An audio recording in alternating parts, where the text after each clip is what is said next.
સહેજ બોલાચાલી અને નાની અમથી વાતમાં મારામારીને હત્યાના બનાવો વધતા જાય છે। આવી જ એક ઘટના બની છે ભાવનગરના શિહોરમાં।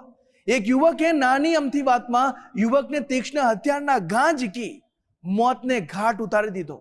તે યુવક જેણે હત્યા કરી તે તો હાલ જેલના સળિયા પાછળ ધકેલાઈ ગયો છે, પરંતુ તેને સજા અપાવવા માટે પોલીસે અત્યાર સુધી શું કાર્યવાહી કરી અને શું છે આ સમગ્ર મુદ્દો તે અમે આપને બતાવીશું ધ ક્રાઇમ સ્ટોરીના અહેવાલમાં।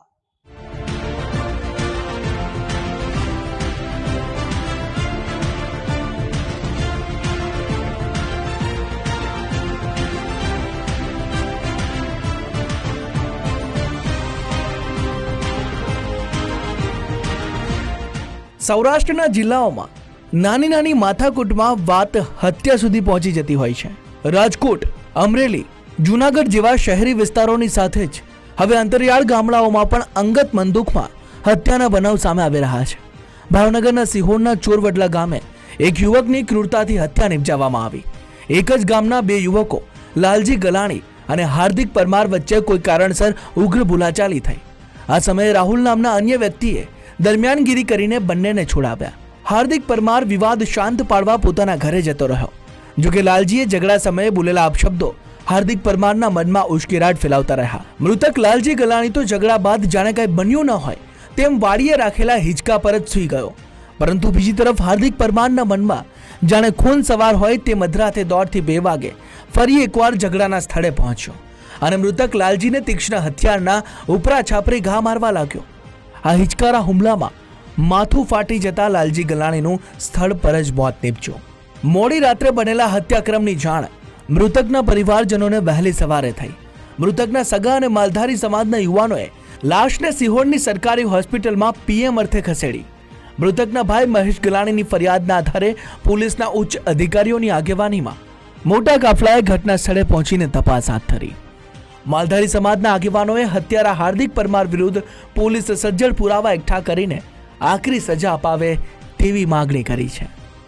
રાતે જે બનાવ બનેલો હોય છે એ અમને બપોરે વાડીએ ગયા, એટલે હું વાડીએ ગયો એટલે મારો ભાઈ ઢળી ગયેલો પડેલો હતો અને પછી સોનગઢ પોલીસ સ્ટેશને જાણ કરી કે ભાઈ આમાં જેની સંડોવણી હોય અને ફૂલ કાર્યવાહી કરે। બપોરે લગભગ 1 વાગ્યા 2 વાગ્યાની આસપાસ મારા માલધારી સમાજનો ચોરવડલા ગામેથી એક ફોન આવેલો કે અમારા એક ભાઈનું હત્યા થઈ છે તેવું જાણવા મળેલું અને ઢાંકણકુંડા અને ચોરવડલા વચ્ચે વાડી વિસ્તારની અંદર ગઈ મોડી રાત્રિના સમયે અમારા લાલાભાઈ જીણાભાઈ ગલાણી નામના યુવાનની હત્યા થઈ તેવું જાણવા મળ્યું હતું। આ બાબતને લઈને સોનગઢ પોલીસને જાણ કરવામાં આવી હતી અને અમે સિહોર સરકારી હોસ્પિટલ ખાતે તેમને પીએમ માટે લાવવામાં આવ્યા હતા।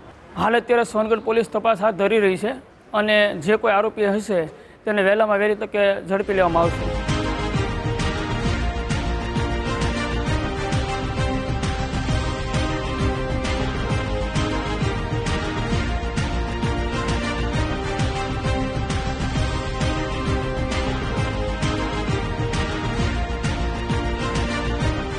આ ઘાતકી હત્યા કેસના આરોપી હાર્દિક પરમારને ગણતરીના કલાકોમાં જ પોલીસે શોધી કાઢ્યો, તેમજ હત્યામાં વપરાયેલું હથિયાર પણ જપ્ત કરી લીધું છે। પોલીસ જવાનોએ હત્યારા હાર્દિક ચેતનભાઈ પરમારને ઘટના સ્થળે લઈ જઈને સમગ્ર ઘટના કેવી રીતે બની તે અંગે રિકન્સ્ટ્રક્શન હાથ ધર્યું।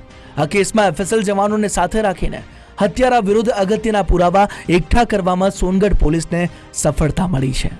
સોનગઢ પોલીસ સ્ટેશનના ગુના નંબર 126/2026 અંતર્ગત ચોરવડલા ગામે બનેલા હત્યાના બનાવમાં તારીખ 10/5/2026ની વહેલી સવારે લાલજીભાઈ ગલાણીની હત્યા કરવામાં આવી હતી।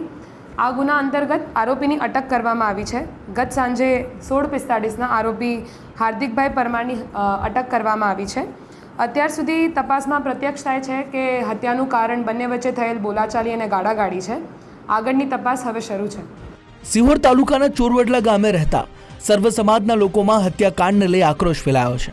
માલધારી યુવકની હત્યાના કોઈ ઘેરા પ્રત્યાઘાત ન પડે તે માટે ચોરવડલા અને આસપાસના ગામડાઓમાં પોલીસ જવાનોનો લોખંડી બંદોબસ્ત ગોઠવવામાં આવ્યો છે। મૃતક લાલજી ગલાણીના સ્વજનોએ હત્યારા હાર્દિક પરમારને વહેલી તકે આકરી સજા મળે તેવી માંગણી કરી છે। આશીષ ડોડિયા, ગુજરાત ફર્સ્ટ, શિહોર, ભાવનગર।